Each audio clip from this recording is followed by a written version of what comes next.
Assalamualaikum warahmatullahi wabarakatuh.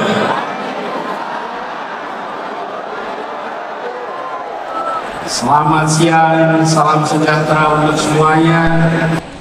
Selamat datang seluruh relawan dari seluruh tanah air. Boleh tepuk tangan buat semua yang ada di sini.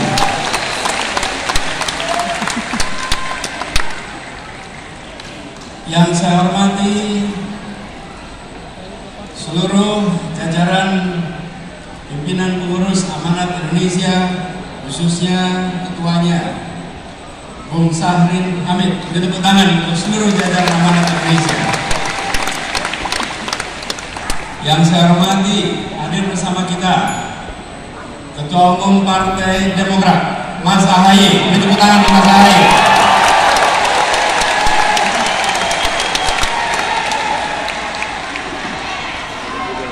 Yang saya hormati, Presiden Partai PKS, Bapak Ahmad Sayhu.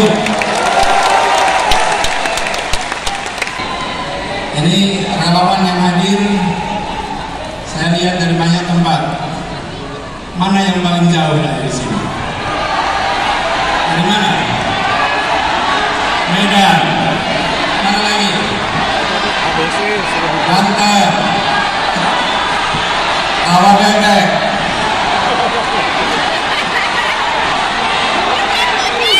Sukabumi, Kalimantan, Ambon,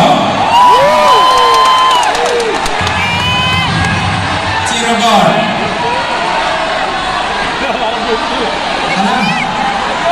Pekanbaru, Aceh.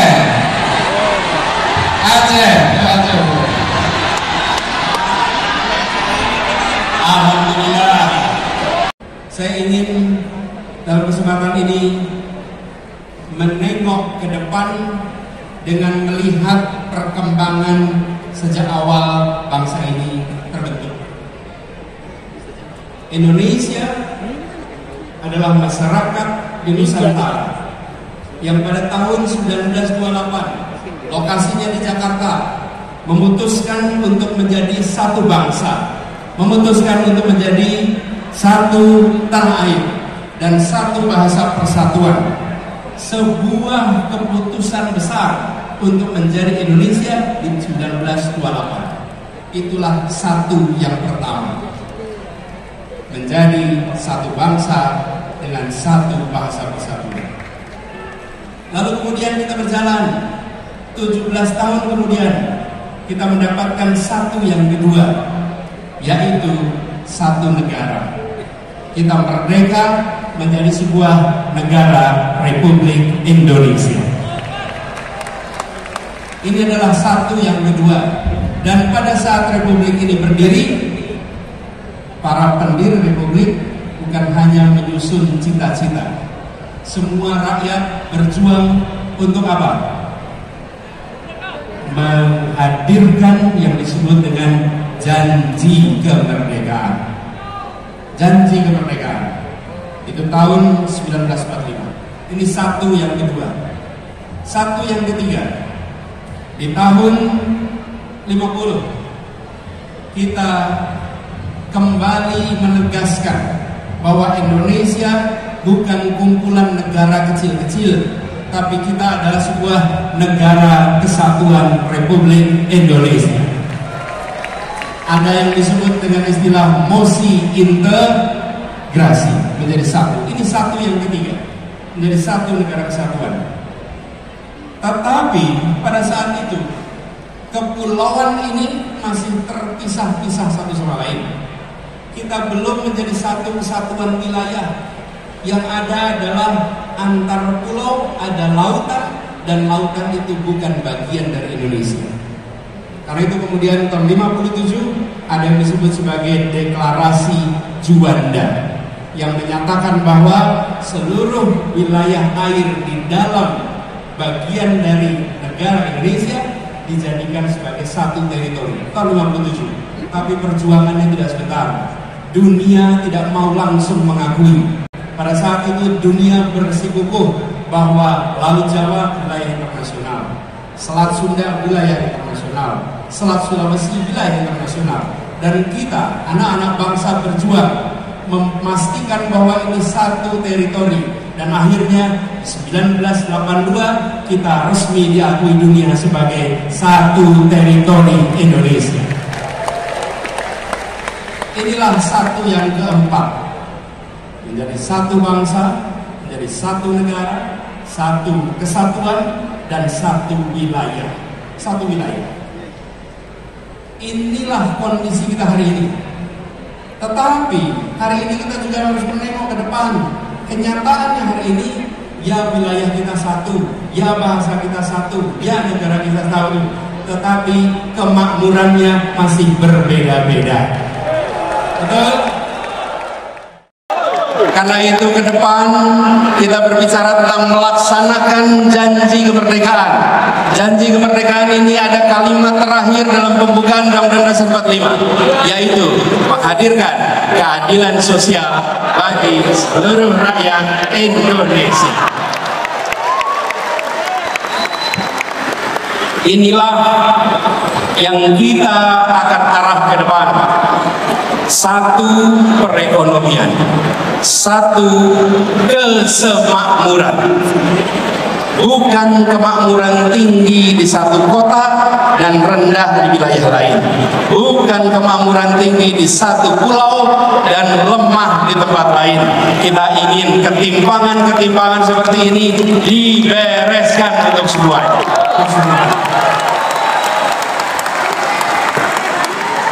Itu satu kesemakmuran, satu kemakmuran, satu kesemakmuran. Izinkan saya cerita pengalaman kami di Jakarta. Bapak sekalian yang tinggal di Jakarta, Jakarta ini terdiri dari berapa kabupaten kota? 6, 5 di daratan, 1 di kepulauan. Saya beri contoh, ada satu pulau yang kalau di peta hanya nampak seperti titik. Di situ disebut sebagai Sang Penjaga Utara. Pulau ini selama sejak kemerdekaan hingga akhir-akhir ini adalah pulau yang jauh di depan dari daratan Jakarta. Lokasi pulaunya lebih dekat ke Sumatera daripada ke dermaga Sunda Kelapa. Lebih dekat ke Sumatera, tapi dia bagian dari Jakarta. Dan di pulau ini puluhan tahun tanpa listrik, puluhan tahun kesulitan air bersih, puluhan tahun hanya sesekali kapal melintas, namanya Pulau Sebira.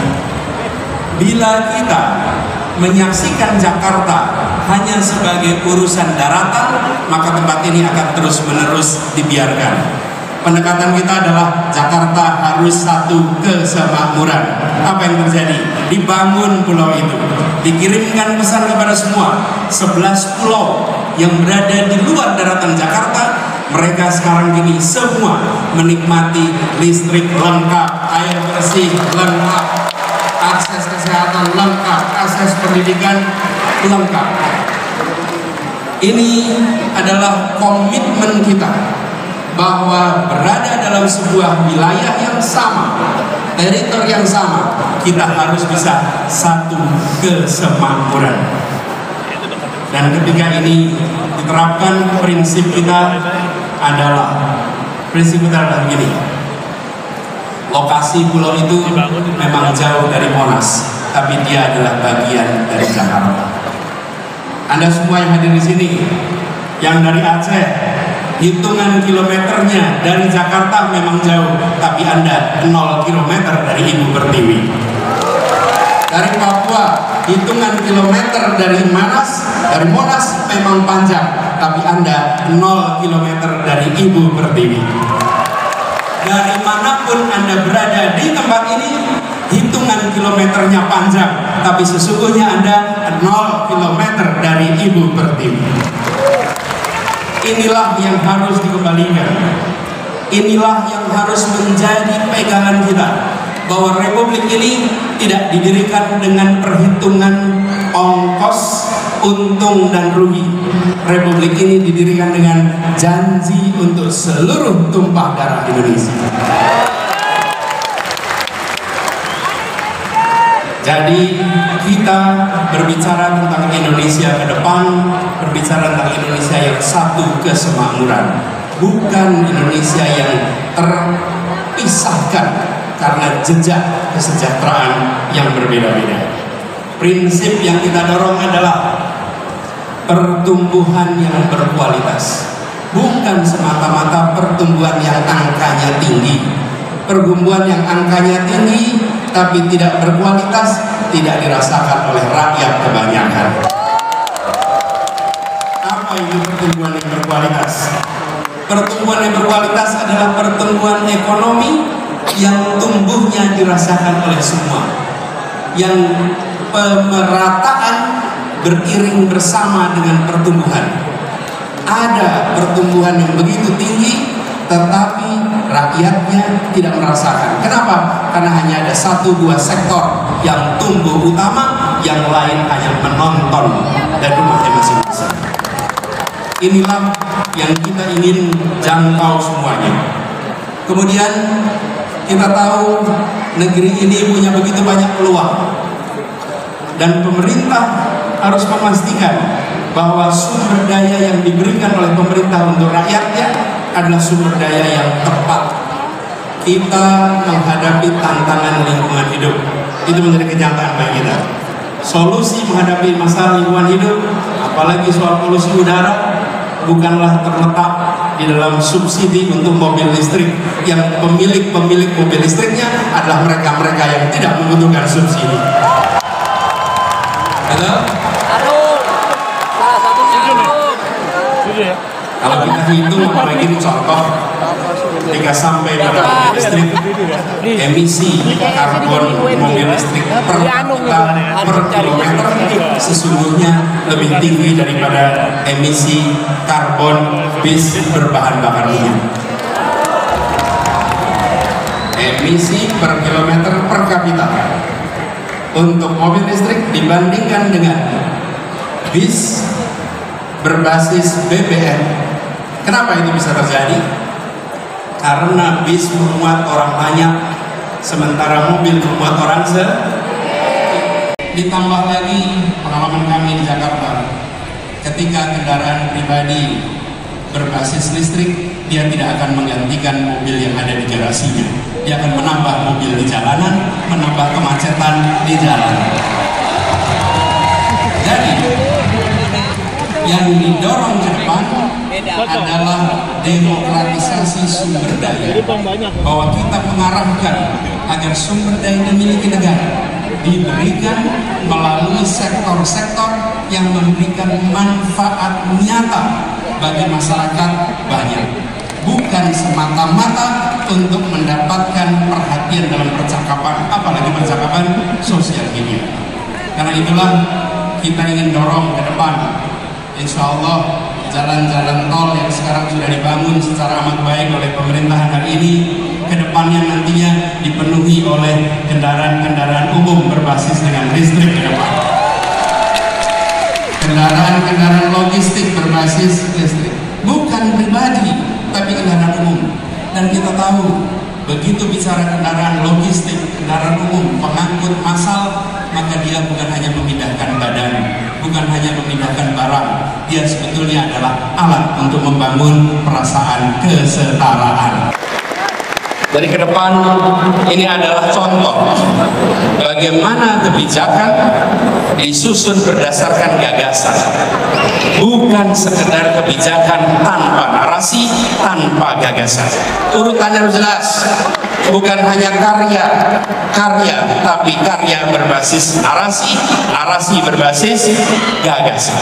Dan gagasan di sini adalah tadi yang saya sampaikan: kesemakmuran, kesetaraan, keadilan. Dan begitu ada pembagian sumber daya, maka pembagian sumber daya ini adalah memasukkan unsur-unsur gagasan itu. Karena itulah ketika kita melihat ke depan, kita membayangkan bahwa pembangunan ke depan adalah pembangunan yang menjangkau semua, bukan menjangkau sebagian. Tadi ada ilustrasi, saya ingin cerita sedikit. Suatu ketika saya datang di sebuah pulau namanya Pulau Selaru. Pulau Selaru ini di ujung timur tenggara Maluku Tenggara Barat. Posisinya sedikit di atas Darwin. Ini adalah ujungnya Indonesia. Saya datang ke pulau itu, lalu mereka memulai acara dengan berkumpul kira-kira 100 orang. Di tempat itu belum ada listrik. Lalu mereka menyiapkan diesel untuk sound system. Dieselnya ditaruh kira-kira 20-30 meter dari lokasi acara supaya ramainya diesel tidak terdengar kita. Di tempat itu acara mau dimulai. Lalu yang mimpin acara bilang, saudara-saudara semua, mari kita berdiri menyanyikan Indonesia Raya. Hati saya bergetar. Di sebuah tanah yang listriknya belum masuk, mereka memulai acara dengan menyatakan kami mencintai Republik ini, walaupun Republik ini belum menunaikan janjinya di tempat ini. Mereka belum merasakan kesejahteraan fasilitas seperti kita. Yang mereka miliki masih terbatas, tapi mereka mengirim pesan pada tamu yang datang dari Jakarta. Pak Anies, bisa jadi kami belum punya listrik, bisa jadi kami belum sejahtera, tapi jangan pernah ragukan keindonesiaan dan kecintaan kami pada Indonesia. Saya menemukan kalimat-kalimat seperti itu di berbagai tempat. Saya datang ke sebuah tempat namanya Sentolo. Sentolo ini di Jawa di Kulon Progo. Ngobrol dengan warga. Di tempat itu ketika saya bicara, mereka cerita, Pak Anies, tempat ini sudah diukur akan dipakai untuk pembangunan jalan tol. Rumah saya akan kena. Terus saya tanya, bagaimana Pak rumahnya kena? Oh nggak apa-apa Pak, biarkan tanah ini dipakai untuk pembangunan, karena ini untuk kepentingan negara, ini untuk kepentingan masyarakat banyak. Dia belum sejahtera, dia kondisinya masih minim, tapi dia mengatakan pada semua bahwa kecintaan kami bukan berdasarkan kekayaan material. Kami mencintai Republik ini secara tanpa syarat.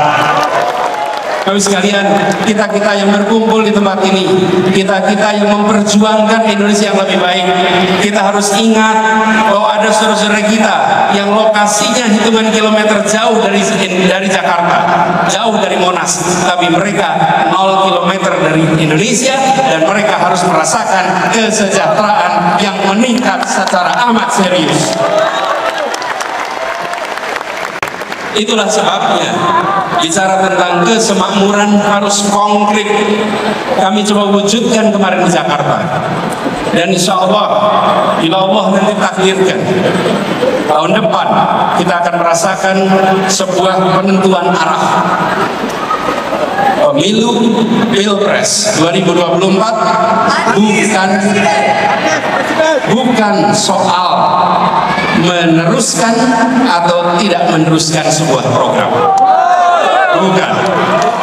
Pemilu 2024, pemilu 2019, pemilu 2014, dan pemilu-pemilu lainnya adalah sebuah kesempatan untuk menengok kembali arah perjalanan bangsa.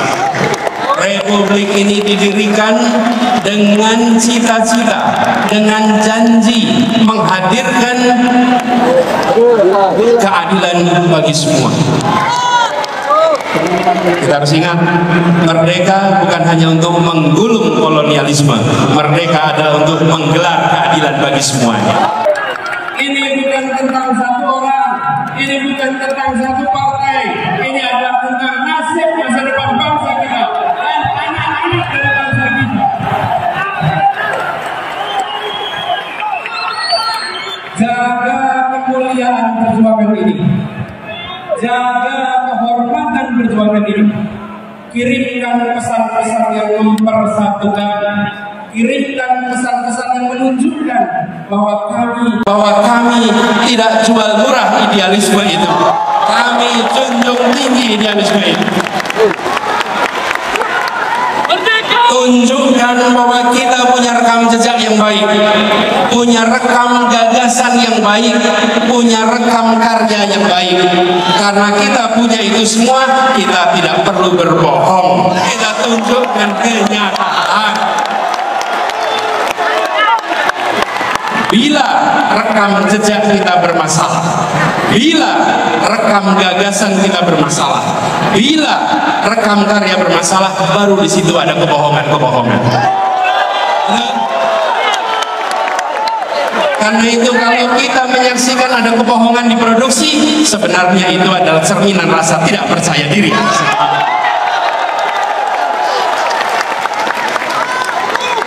Jadi kita tidak perlu memproduksi kebohongan, tidak perlu memproduksi itu semua.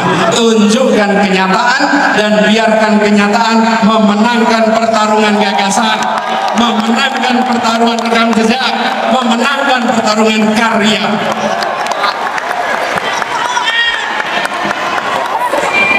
Dan kita ingatkan kepada semua bahwa bisa jadi ada lawan, tapi tidak ada musuh. Kita tunjukkan kepada semua bahwa kita saudara sebangsa.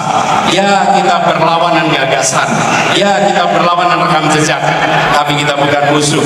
Musuh saling menghabisi, lawan saling menguatkan. Lawan debat adalah teman berpikir. Lawan badminton adalah teman olahraga. Lawan voli adalah teman olahraga. Lawan di dalam proses pilpres, lawan di dalam pemilu, mereka adalah teman dalam demokrasi. Dan kita kirimkan pesan kepada semua, ini demokrasi modern. Ini bukan pengaturan negara dengan cara-cara yang non-modern.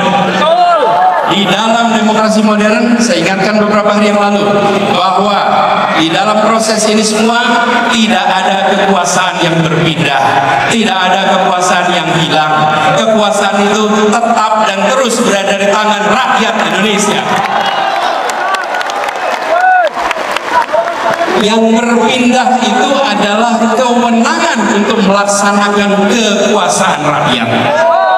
Dan tiap 5 tahun sekali rakyat yang memegang kekuasaan menitipkan kewenangan itu secara bergantian. Inilah negara modern, inilah negara demokrasi modern. Karena itu, bila ada yang berpandangan khawatir kehilangan kekuasaan, maka sesungguhnya dia tidak paham prinsip-prinsip dasar demokrasi. Karena kekuasaan itu tidak hilang, kekuasaan itu tidak berpindah. Kekuasaannya ada pada saudara-saudara semua rakyat Indonesia. Kami mengajukan diri, kami mengajukan dengan menyatakan ini gagasan kami, ini rekam jejak kami, ini karya kami, dan biarkan rakyat tanpa dipengaruhi, tanpa ada tangan negara yang terlibat, negara netral, negara mengambil sikap di atas semuanya, dan percayakan rakyat bahwa rakyat akan menitipkan kewenangan itu pada mereka-mereka yang memiliki rekam jejak yang benar, rekam karya yang benar, dan rekam gagasan yang baik. Kalau negara sampai intervensi, namanya negara sedang melecehkan rakyat Indonesia. Rakyat Indonesia sudah matang, rakyat Indonesia sudah mampu untuk menentukan kepada siapa kewenangan itu dititipkan. Tidak perlu ada intervensi-intervensi. Dan kepada seluruh rakyat Indonesia, mari kita jaga kekuasaan itu ada pada rakyat, bukan pada yang lain. Jangan jual kekuasaan itu, jagalah kekuasaan itu sampai nanti di TPS dan sampai nanti penghitungan. Bahwa ini bukan sekedar statistik hitungan, ini adalah hak saya untuk menentukan masa depan perjalanan bangsa ini.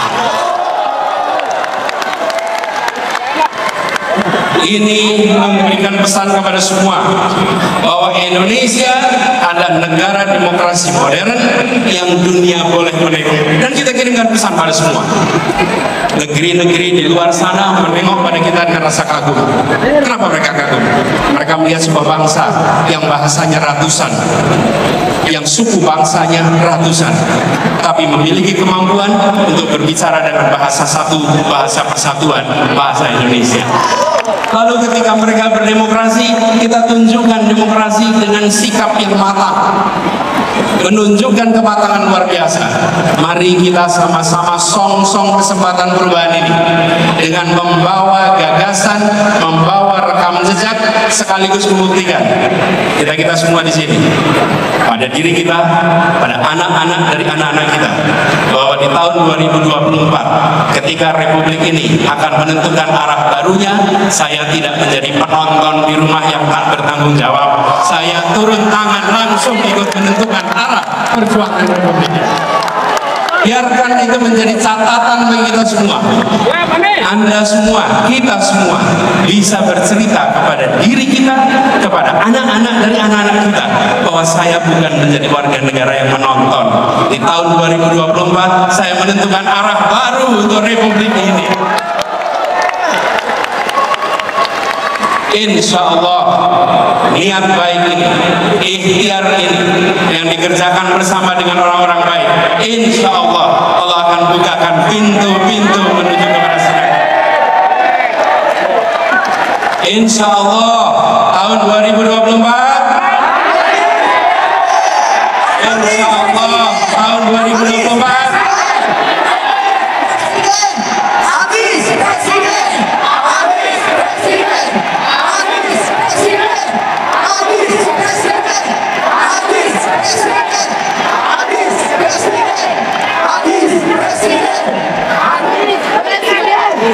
Insya Allah tahun 2024 kemenangan akan kita raih bersama. Terima kasih, dan kepada semuanya yang datang dari berbagai wilayah, datang ke Jakarta, datang ke tempat ini, titip salam untuk keluarga, titip salam untuk saudara-saudara semua. Sampaikan kepada semua, saya pulang kembali dari pertemuan dan saya bekerja untuk perubahan bagi Indonesia yang lebih baik.